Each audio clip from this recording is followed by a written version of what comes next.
Top predators are often envisioned as large, powerful animals, which utilize superior senses and athleticism to nail down their unsuspecting prey. This view encompasses all of the most popular predators. The big cats, dogs, sharks, and raptors all fit this bill. But this view of predators excludes one of the largest styles of predation in the natural world, its practices rivaling or possibly outnumbering pursuit predators. This style is that of the patient ambush predator. Examples of these include crocodiles, some snakes, mantises, and spiders, but this list just scratches the surface of the diversity of ambush predators. The reason for this style of hunting's popularity are abundant, especially for ectothermic animals. Ambush hunting is much more energy efficient than pursuit hunting, meaning that ambush hunters don't need to look for food as often as pursuit predators, taking long breaks between meals. For this reason, ectothermic animals tend towards an ambush style of hunting, as their more economical metabolisms are more suited for long periods of rest than they are to pursuit hunting, utilizing snappy, quick movements over prolonged periods of consistent movement. Since pursuit hunters are so common on our planet, it could be assumed that at least some organisms on other planets would adapt for this lifestyle. So how would aliens adapt to an ambush lifestyle on S14 AG? How would they adapt on Sakeerh?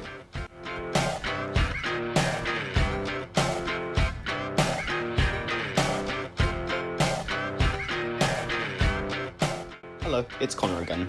Welcome back to Sakeerh.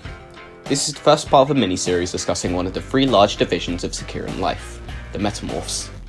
This part will discuss the VERMIRAPTORIDS, a diverse clade of ambush hunting metamorph which inhabit the equatorial belt and tropics of Sakeerh, but not that far in latitude from there, as their ectothermic metabolisms require a stable heat source in order to function. This video will be split into three parts: the natural history of VERMIRAPTORIDS, the modern clades of VERMIRAPTORIDS, and final notes. Without further ado, let's get into it. Part 1. Natural history. VERMIRAPTORIDS split from their closest relatives, the mupps, during the later part of the Greatest Dynasty, around 35 million years ago. During this time, they were the most diverse metamorphs, filling many of the roles that other clades fill today, making up as many as 60% of the metamorph diversity during this time. The most common VERMIRAPTORID at this time was a member of a now extinct sister group to the now rare primitive VERMIRAPTORIDs, known as Antiquiraptora latidiffusus, meaning widely spread ancient thief. This animal was a small omnivore, about the size of a very small mouse, and gained its success due to its variable lifestyle, small size, and fast reproduction. Animals such as latidiffusus formed the basis of many food chains throughout Meishine during the Greatest Dynasty, as at this time, pretty much the entire continent was one big humid forest swamp in which metamorphs thrived. This period of prosperity ended around 20 million years ago, in the mass extinction following the convergence of Amicia and Meishine. The collision of these two continents threw up a series of supervolcanoes, which over the next 3 million years made life anywhere but the South Pole practically impossible. These volcanoes were a double whammy to the VERMIRAPTORID's success, shifting the planet's climate from a hothouse to what can only be described as a souped-up air conditioning system with a toddler at the control. Every few 100,000 years, the climate would shift from so cold that life could barely exist anywhere outside the poles, to so hot that life literally couldn't exist outside the poles, and then back again. The VERMIRAPTORIDs that survived this calamity only did so in small wetland pockets at the South Pole, which were warm enough to enable their metabolisms, but cool enough to prevent them from frying to death. But when the dust cleared around 16 million years ago, VERMIRAPTORIDs were ready to come back for one last hurrah, ready to dominate the chaotic evolutionary battlefield that the epoch directly after an extinction event entails. During this period, which lasted from 16 to 12.7 million years ago, known as the upheaval, large VERMIRAPTORIDs around the size of bears dominated the open forests of subequatorial Taria. The classically fast lifestyle and reproduction of metamorphs, as well as the ideal conditions of the wet and warm upheaval, allowed VERMIRAPTORIDs to quickly grow and dominate large animal niches. But it did not last. 15 million years ago, the primogenitorids began to take over evolutionary niches in the newly formed grasslands of northern Taria, and by 12 million years ago, large bear VERMIRAPTORIDs only held on the isolated continent of Zarata, which had become separated from Taria before the primogenitorids had evolved. To this day, Zarata still possesses the greatest diversity of VERMIRAPTORIDs on all of Sakeerh. Now that we have summed up the bullet point history of Vermiraptorids, let's have a look at modern members of this clade. Part 2. Modern species. The modern species of Vermiraptoridon Sakeerh can be split into two main groups, the primitive Vermiraptorids and the derived Vermiraptorids. Among the primitive Vermiraptorids, there is yet another split, dividing the clade into two families, the true Graboles and the Zeratan Vermiraptorids. Finally, the extant Zeratan taxa can be split into three genuses, the squid hogs, the grunkies, and the ankle biters. Without further ado, let's get into it. Division. Pertutupesa, the derived Vermiraptorids. The derived Vermiraptorids are most obviously distinguished from other Vermiraptorids by their heavily atrophied hind limbs, where there is usually a fully developed leg. Pertutupesans possess a small snail-like foot, which some species can use to produce a sticky substance which helps them to stick to surfaces. Other features that distinguish them from other Vermiraptorids include their nailless tentacles and pronounced beaks. Two main groups of Pertutupesans exist in modern Sakeerh, the cave and sea Graboles. The following section will cover the type species of each of these groups, starting with the cave Graboles. Genus. Petrospangula. The type species of cave grabble is the Ametian cave grabble, Petrostrangula speluncus. It inhabits the vast network of cave systems which exist under the Ametian rainforest. In these alien habitats, the cave grabble is the closest thing to an apex predator, and possesses a variety of adaptations in order to help them hold this position. One of the most surprising of these adaptations is its eyesight. As a general rule of thumb, most metamorphs have a poor eyesight or are completely blind, as they possess very primitive eyes, which can at best tell the difference between light and shadow and judge whether or not something in focus is moving. High definition and colour vision is not currently recognised in metamorphs. The cave grabble is an exception to this rule. They possess potent infrared vision, which allows them to track their endothermic prey in the darkness of caves. On the topic of their hunting, cave grabbles hunt in the same way as all Pertutupesans. Rooted to the cave walls and ceilings using their sticky hind limbs, cave grabbles will extend their arms outwards, covering the largest possible area. At this point, the cave grabble must wait for an unsuspecting animal to come their way. When an animal comes their way, they spread their arms out as far as possible. They do this for a very specific reason. As frog bats, the favoured prey of the cave grabble, use echolocation to work their way through caves, and if they detect two obstacles on either wall, they will tend to fly through the middle. This is exactly what the cave grabble wants to happen. When the frog bat passes under them, the cave grabble strikes, gripping its prey and slowly strangling to death, before consuming it whole. Genus. Maristrangula. Sea grabbles are quite similar in biology to cave grabbles. Their type species is the central zirquim, Maristrangula algamimis, which inhabits the tropical Central Sea which surrounds the island continent of Zerata. In this habitat, they fill a predatory role, but in a very different way to their cousins. Rooting themselves to the seafloor using their sticky foot, sea grabbles will begin to sway, mimicking the aquatic plants around them. They use this mimicry to their advantage, as Sakeerh fish are red-green colourblind, and so to them, the teal sea grabble appears a similar colour to the red plants around them. Due to this, they will feel no discomfort in swimming up to the sea grabble, at which point they will be detected, and if unlucky, eaten. This mimicry also protects the sea grabble from larger predators, who also cannot tell them apart from the plants around them. Their main source of predation comes from aquatic tripods, like the leviathan, although they are usually hunted by juvenile leviathans, which prey on them before they grow big enough to hunt larger prey. The life cycle of the sea grabble is unique even among other metamorphs, due to the challenges faced in dispersion with a sedentary animal.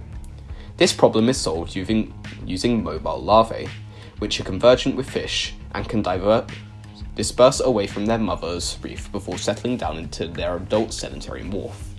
Due to the fact that as little as 1 out of every 100 larvae will survive to adulthood, sea grabbles are very heavy R selection specialists, laying hundreds of eggs at a time to try and balance out the expected deaths. Overall, while diverse, Pertutupesans are limited in the fact that they all live in a relatively sedentary lifestyle. Their cousins, on the other hand, although rarer, present a much larger diversity due to their fully formed hind leg allowing them to live an active lifestyle. Division: Pan-Antiquoraptora. Genus: Vermiraptoria. The Vermiraptorids represent the most basal group of Vermiraptorids. They display short beaks, robust front limbs, and a more gracile hind limb. The type species of Vermiraptorid is the tree grappler, Vermiraptorius arborina, which is native to the Amician rainforest. Making their homes in the upper canopies, the tree grappler hunts in a vaguely similar way to its Podidipezan relatives, hanging from a tree branch with its prehensile, hook-footed hind leg, and spreads its arm out wide to cover the largest possible area. The general idea behind this method of hunting is that any animal not paying attention would mistake the tree grappler for any old tree branch and fly or swing directly into this grasp. If this happens, the grappler constricts its prey before moving it into its den, where it will slowly consume it over the course of a few hours or days, depending on the size of the prey. On the topic of grappler dens, they tend to be created in two ways. One of these methods is when an adult grappler manually carves out its own den using its beak into a tree. This method may take weeks, and the result can be identified by frequent irregularities in the shape and dimensions of the den. An alternative to creating a personal den is to steal one from another animal. This can be achieved by attempting to find a vacant den or taking it by force. The latter option is often employed. At around the size of a human arm, the grappler is deceptively strong, as the same robust arms which are usually used for grappling and strangling prey, it can also be used for tackling animals much larger than themselves, sometimes even throwing the homeowner from the canopy, using gravity to kill their competitors. These dens can be recognised by the fact that they are often a lot larger than the grappler-made dens. Family Insular Vermis. The majority of Antiquoraptorids alive today can be found on the island continent of Zerata. This island continent represents the last holdout of the so-called Golden Age Vermiraptorids, which died out on the mainland over 10 million years ago. These animals' survival was facilitated by the fact that Zerata only broke away from the mainland just before the Vermiraptorids spread out from northern Amicia, preventing an ancient dynasty from dying out. As of the modern day, there are 3 groups of Golden Age Vermiraptorids. Let's have a look at them. Genus: Polypoporca. Descendants of the bear-like Vermiraptorids of the upheaval, Polypoporcids continue to fill an important niche on the continent of Zerata to this day. Named for their resemblance to wild boars or hogs, the majority of Polypoporcids share a similar low-slung, stout body plan, which makes them one of the most robust groups of Vermiraptorid alive today. The type species of Polypoporcid is the warthog, Polypoporca ferox, a species of medium-sized polypoporcid native to the dense jungles of northern Zerata. Adapted for a mixed lifestyle of mainly scavenging with some opportunistic hunting thrown in, the warthog is built to be a formidable probe to any would-be adversary, which helps both in defending carcasses and hunting down live prey. The areas in which warthogs live can be easily identified by the paths they weave through the undergrowth. Known as brush mazes, these seemingly random collections of winding paths can tell us a lot about the warthogs which made them. For example, if a particular area contains paths of different thickness and depths which intermingle frequently, it can be determined that the warthogs which live there are relatively peaceful among themselves. This could be the case for a variety of reasons, perhaps simply due to a high food availability in the area, or maybe just a sign of relatedness among the warthogs. However, paths which do not intermingle could tell us that perhaps there is a low population of warthogs in the area, or for reasons such as low food availability, they are especially aggressive towards each other. Warthog fights are often fatal due to the relatively soft skin of this Vermiraptorid, which, although tough compared to other metamorphs, does not hold up against the hide of an average tripod. Genus: Simimimia. The Simimimiids are a sister group to Polyporcids, which split from their cousins sometime around halfway through the upheaval. Unlike their cousins, which continued the trend towards robusticity, the Simimimiids diverted from this path, developing a more graceful body plan adapted for an arboreal way of life. The type species of Simimimiid is the runci, Simimimiid socialis, which, as their name suggests, is an incredibly social species of Vermiraptorid, one of the most social metamorphs, living in large groups of up to 20 individuals in a family network known as a troop. These troops will be led by the largest animal, which leads the troop towards new food sources, settles in and outward conflict, and gets the largest share of any resources collected by the troop. Unlike other Vermiraptorids, the grunky is not a pure carnivore. In fact, its omnivory leads more onto the side of herbivory than anything else. While they will still sometimes actively hunt small arboreal prey, the majority of the grunky's diet will tend to come from the nutrient-rich fruits of the trees that they inhabit. This food source is not tapped into as often as the fruit of the earth is, mostly because the vast majority of fruit on Sakeerh is more similar to a nut or seed than the soft fresh fruits we love and cherish. For this reason, the grunky is one of the highest jaw strengths of all Vermiraptorids, as well as a rather blunt, nutcracker-like beak to enable the crushing of hard-shelled fruits. When grunkies do hunt smaller animals, it is often treated much more like a game than a matter of life and death. And for this reason, hunting behaviour is most often exhibited by younger individuals, which can appreciate the extra nutrition for their growing bodies. Older grunkies tend more and more towards frugivory the older they get. Under ideal conditions, grunkies can live to as old as 30, but tend to usually live around 10 to 15 years, reaching maturity at 3 years old.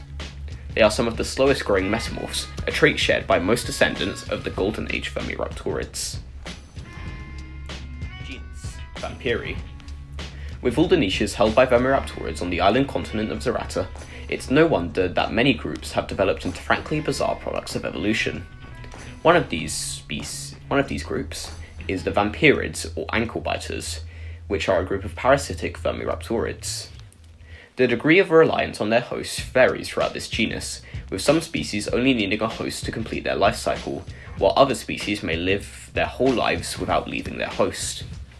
A species which has adopted the latter route to parasitism is the type species of Vampirid, known as the ubiquitous ankle-biter. As its name suggests, the ubiquitous ankle-biter is the most widespread species of ankle-biter and can be considered a generalist parasite, as it infects a wide array of herbivorous animals on Zarata. The life cycle of the ankle-biter begins as an egg.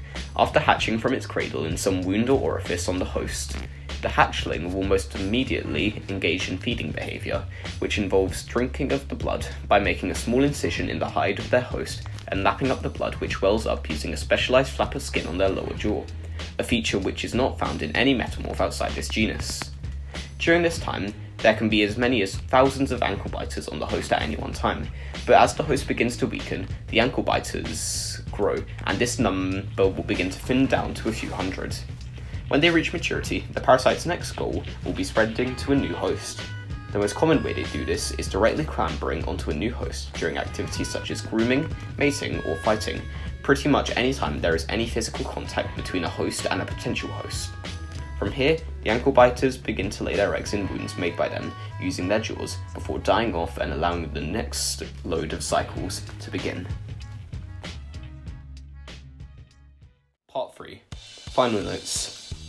So that's it. I've gone through the natural history of Vermiraptorids, their success in the Greatest Dynasty and upheaval, and their subsequent decline, as well as the extant Vermiraptorid groups. Remember that the species represented in this video are only the type species of their respective genuses, so the diversity of Vermiraptorids goes far beyond the 6 species discussed in this video. If you have any ideas for a species of Vermiraptorid, please leave it in the comments. I'd love to hear your ideas. If you like this video, please leave a like and consider subscribing. It helps a lot. Now that the recording is finished, the one thing left to do is to go outside and record some B-roll. See ya! Penguin and an egret, Who's yeah. making that noise? Penguin and an egret, yeah. What? Penguin and an egret, yeah. Oh my god, it's Kowski! Pico! Escargot! That's what he is. Cute. Little squirrel monkey! It looks red. This one's really sweet, so this one's still good. Oh, that is so cool. That is.